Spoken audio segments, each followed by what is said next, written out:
And before I dive into the overview of our crane collision study, I wanted to provide some background and talk about the root of the problem of bird collisions, because it's a really important conservation issue. So for the first few minutes, I'm just gonna walk through some background information. And I'm sorry if some of the images I share disturb you, but I think it helps to make it more of a reality for the situation and help us to connect a bit more. So bird collisions with human-made structures are a really big conservation issue around the world. Every year, as many as 1 billion birds die from collisions with buildings, especially ones with glass. And up to 500,000 birds collide with wind turbines. Sorry about that. Communication towers kill from 4 to 50 million birds per year. And it is estimated that between 8 million and 57 million birds are killed in the United States annually from collisions with electric utility lines. And you may notice that this is a large range for the number of mortalities, and these numbers won't really be verified until there's more cumulative impact studies that are conducted, but these estimates are still really troubling. And the issue of collisions is nothing new. In 1876, Hughes published one of the first North American reports of avian collisions, and he reported finding over 100 passerine carcasses in 3 miles of observations. And funnily enough, he concluded, since we cannot conveniently abolish the telegraph, we must be content with fewer birds. And within 150 years since this article was published, telegraph wires have become obsolete. But other types of suspended wires, including power lines and guy wires, have proliferated, and bird collisions with power lines have only expanded and continued. Power lines pose mortality and electrocution risk to birds because they are built around the average height that birds fly. Power lines can cause some serious harm to populations of birds when they cut across particularly sensitive habitat or through important migratory pathways or through stopover sites.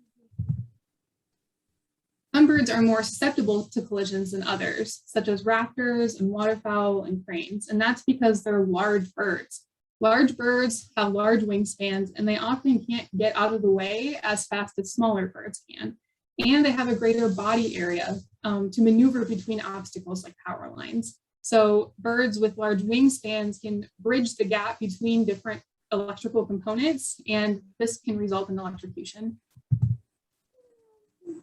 Specific bird behaviors also lead to a greater collision risk. For instance, birds that flock or follow specific pathways during their migration, or as they move between their foraging habitat and the roosting habitat, might have a higher risk as well. There are also specific landscape characteristics, such as pathways that funnel birds through corridors, or through narrow areas with barriers, such as rivers surrounded by trees, might also place birds at higher risk if there are power lines intersecting them. The Platte River, which runs east to west in Nebraska, is one of these types of pathways and is a primary stopover habitat for migrating waterfowl, whooping cranes, and hundreds of thousands of sandhill cranes.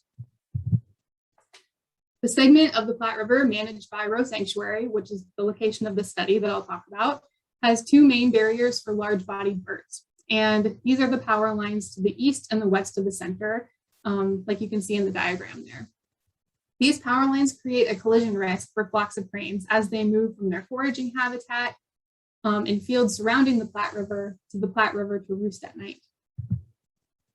And these collisions with the power lines can be really fatal for cranes. Some cranes are able to continue flying after hitting the power line, but some may fall injured to the sandbar below and succumb to predators later on, and some birds just die upon impact. And it depends on where the birds hit on the power line. Many collisions happen on the shield wire, which is the thinner wire, or the 2 thinner wires on the top there. And these wires are very important for power lines because they protect the conductor wires from getting struck by lightning. And these conductor wires on the bottom, they're much thicker. And so when a bird collides with a conductor wire, the impact might be worse for cranes when they hit these wires. Roe Sanctuary already has two types of line markers on the power lines near the center. And these were installed because people have studied and noticed that there are hundreds of collisions that are documented annually around these power lines. And the line markers that Roe installed included the Firefly, which is that hanging tab with the reflective sticker on it, and then bird flight diverters, which are the spirals, which help to make the power lines more visible. And studies have shown at these power lines in particular that cranes reacted at greater distances and had fewer evasive or risky flight maneuvers when they were flying across marked power lines compared to unmarked lines, which suggests that these markers actually do have some sort of collision mitigation effect. Nonetheless, collisions still occurred, so Roe needed a new method to prevent collisions. And there have been several methods that have been thrown around to reduce collisions. The first one, obviously, is wire markers. However, these are largely just effective during the day. So at night, they don't necessarily help when it's dark out. Burying the lines is another option, but rerouting power lines is very expensive. Many collisions occur with the shield wire, but like I said earlier, you can't really remove the shield wire because it helps to protect the power lines from lightning. You can modify the habitat, so trees or higher nearby landmarks that are higher than or about the same height as the power lines can help the birds to have some sort of warning or adjust their flight height before they approach the power lines. And but at the same time, what's best for cranes is generally tree removal and channel widening. So there's that trade-off that exists there. You can encourage roosting and foraging habitat to be more close to one another through habitat management, but with hundreds of thousands of cranes that come through here every year, that's inevitable that they're going to cross these power lines. And finally, for the collisions that occur from cranes roosting underneath or near the power lines, causing them to be flushed at night,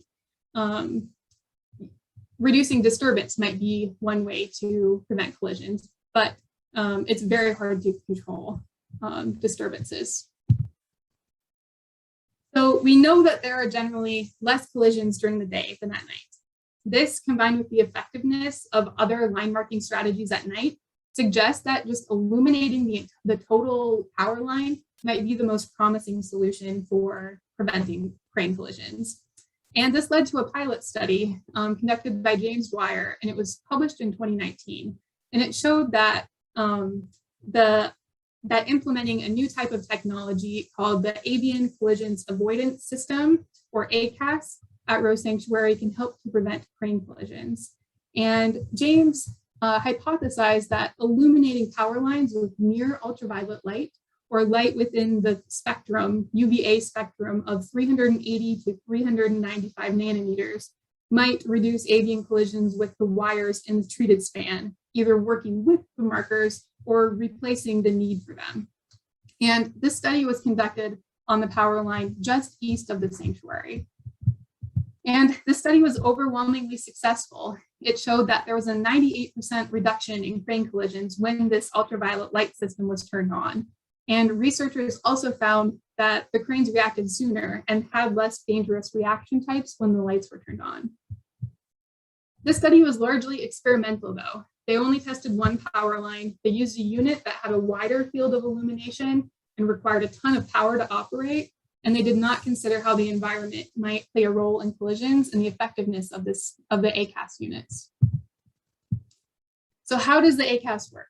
Well, the lens of the human eye does absorb ultraviolet light, but humans lack a photosensitive cone cell that is capable of seeing ultraviolet light. So it prevents its perception by humans, which is the ingenious nature of this system. So humans can't necessarily see it, but birds can. They have a unique combination of cone photoreceptor cells that aren't found in humans. And they have these cone pigments that can sense near ultraviolet light. And they also have pigmented oil droplets that help out with this.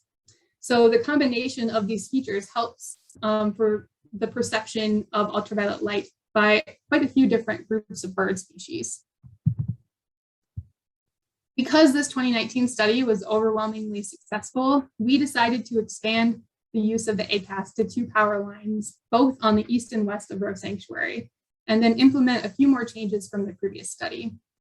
So in the early months of 2021, we coordinated with Dawson Public Power, who owns and operates the power lines, to install 2 ACAS units on the H-frame structures before any migrating birds arrived. And here's just a picture of both the east and the west power lines as they are located relative to Roe Sanctuary. Each power line, like I mentioned before, has 2 overhead shield wires. Those are about 15 meters above the river surface. And they also have 3 conductor wires, which are about 10 meters above the surface. So each ACAS was mounted on one H-frame facing the other area of the span of the Platte River. And each ACAS was composed of 2 solar panels that charged the system, photo sensors, a battery box, and 2 light boxes with the ultraviolet light. Light boxes, this is just a closer up picture of what the light boxes actually look like. And these light boxes are one on each side of the H-frame, and one illuminates a 45-degree cone. That's a shorter span of the length of the power line. And then one has an 8-degree, more focused cone because light does attenuate. So you need to have both the closer area within the H-frame and the farther area illuminated. We also developed some study questions that were very similar to the 2019 study. We mainly wanted to know how effective this ACAS illumination was at reducing the number of collisions. So we documented collisions, flight behaviors, numbers of medium to large bodied birds crossing within our study area. And those include birds like sandhill cranes, whooping cranes, raptors, and waterfowl. And we also examined how different environmental conditions influenced our collision rates and the effectiveness of the lights. We monitored both the east and west crossing from a blind from late February to early April, and that brackets the period when most collisions at Roe have been reported to occur. And then we randomly assigned these lights to be either on or off during each night of our observation, and we observed 7 days a week.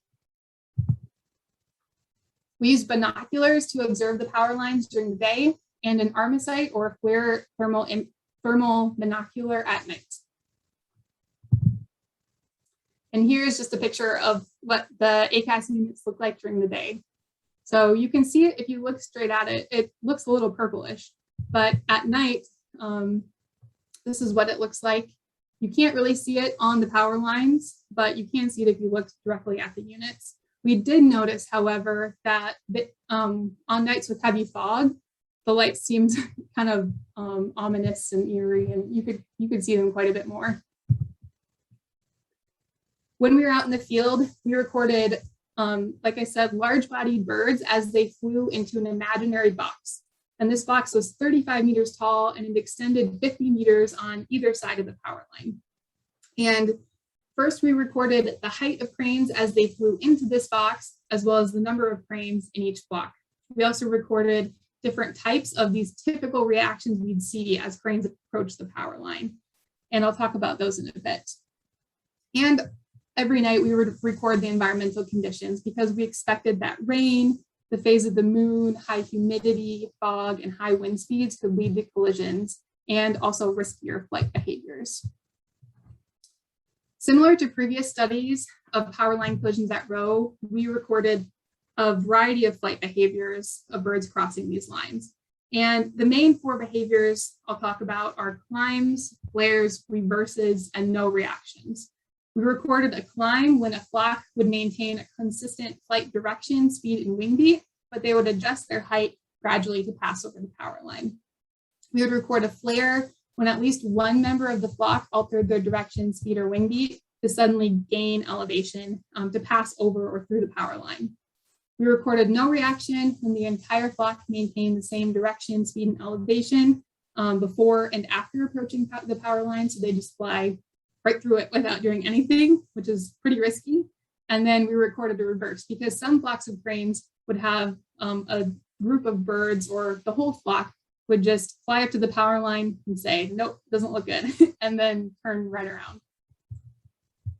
And then if we did see a collision, like you see in these pictures, we would record any sort of after flight or after collision behavior that we noticed. So did the crane fall to the ground? Did they continue to fly? Things like that. When we analyzed the data from observing these crane flights, we asked ourselves, what influenced the number of cranes we saw in our study area? What influenced their likelihood of colliding with power lines? And how did their reactions change when the power lines were illuminated? And we also looked again at the effects of weather on the collisions. We conducted 2 suites of analysis. First, we conducted a multi-stage modeling approach that allowed us to consider the effects of illumination on collisions while accounting for a lot of other variables that we thought might play a role. We also conducted a series of bivariate statistical tests to ask some questions that our modeling couldn't necessarily address. And overall, we learned that the ACAS has a pretty significant effect. We learned that 98% of collisions occurred after dark.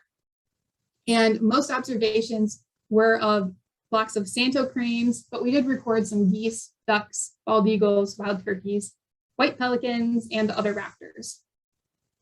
And all in all, we recorded 6,643 flights during our 40 observation days. Like I said, most collisions were of Santo cranes, but overall we had 1 collision before dark and 63 collisions after dark.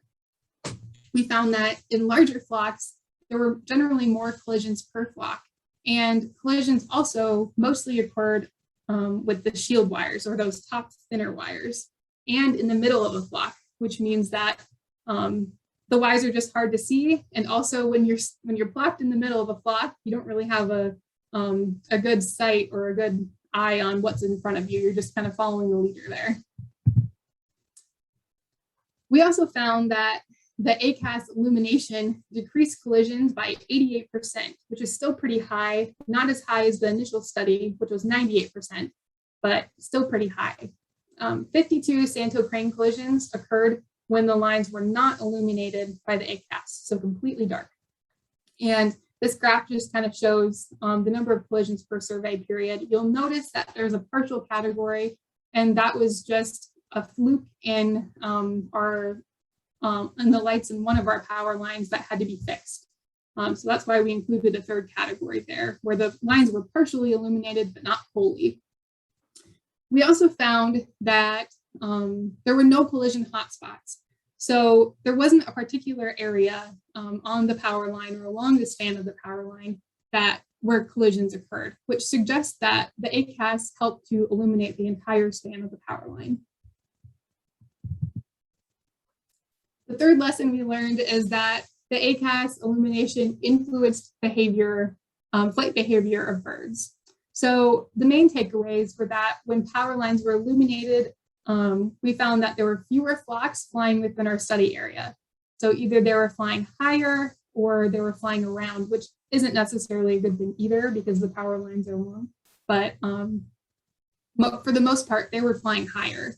We've got just another minute or two. Sooner. So when they did exhibit a reaction type, they would do it much sooner than when the lines were not illuminated. And they also did some less risky reaction types, which I'll talk about in this slide. So this chart just shows the average number of reaction types per night, and they're ordered from the lowest risk to the highest risk, left to right.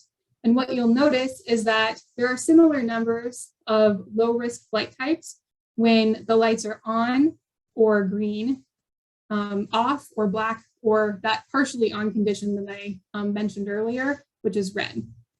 But there were more high-risk reaction types when the ACAS was off or half on than when it was on. So you'll notice that in the high risk right side of the graph there, RE stands for reverse, FL stands for flare, and NR or NB stands for no reaction. So that's when cranes just didn't do anything. And you'll notice that when the lights were off, the black part of that graph there, there were much more of those risky reaction types than when the lights were on. And our last lesson here is that wind, the river level, the wind and river level were important variables for observing the number of cranes that flew through our area and for collisions. We found that most collisions occurred at moderate wind speeds, which was kind of perplexing, about 14 kilometers per hour. But we thought that this might be explained by our observation in the field that cranes were better able to maneuver around power lines at low wind speeds, and then cranes tended to fly higher when it was very windy. We also found that we had less observations when the river level was high, which makes sense because we noticed that when sandbars were less noticeable and present because of high water levels, they would spend the night on their secondary off-channel roofs.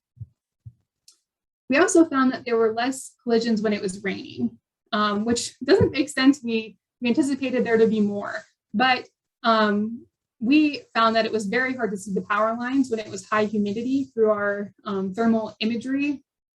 So it might just be a remnant of us not truly being able to see collisions and the power lines properly during those times. And finally, I just want to talk about some management implications for a minute here. So the findings of our study provide support for that Dwyer 2019 study that happened a couple of years back that showed that ultraviolet illumination can significantly reduce power line collisions. And this is important because in areas where collisions are really appreciable for large-bodied birds like sandhill cranes and whooping cranes, which are an endangered species, such as stopover sites used for migration, like the Platte River. These areas are likely to benefit from increased visibility provided by illumination. Our study didn't document any whooping cranes collisions or even flying through the area, but power line collisions have been documented for whooping cranes. So illumination in areas where whooping cranes tend to migrate through might help to further increase their annual survival. That may help their population to reach recovery more quickly. So overall, we hope that future applications of the ACAS will include additional study of unmarked power lines, since we didn't look at that, as well as the consideration of the effects of these lights on other wildlife populations that might be affected by ultraviolet light and other large-bodied birds that we didn't examine in this study. And with that, I'd like to thank our project funding and people who have provided support throughout the duration of this study to make it happen. And I am open for questions.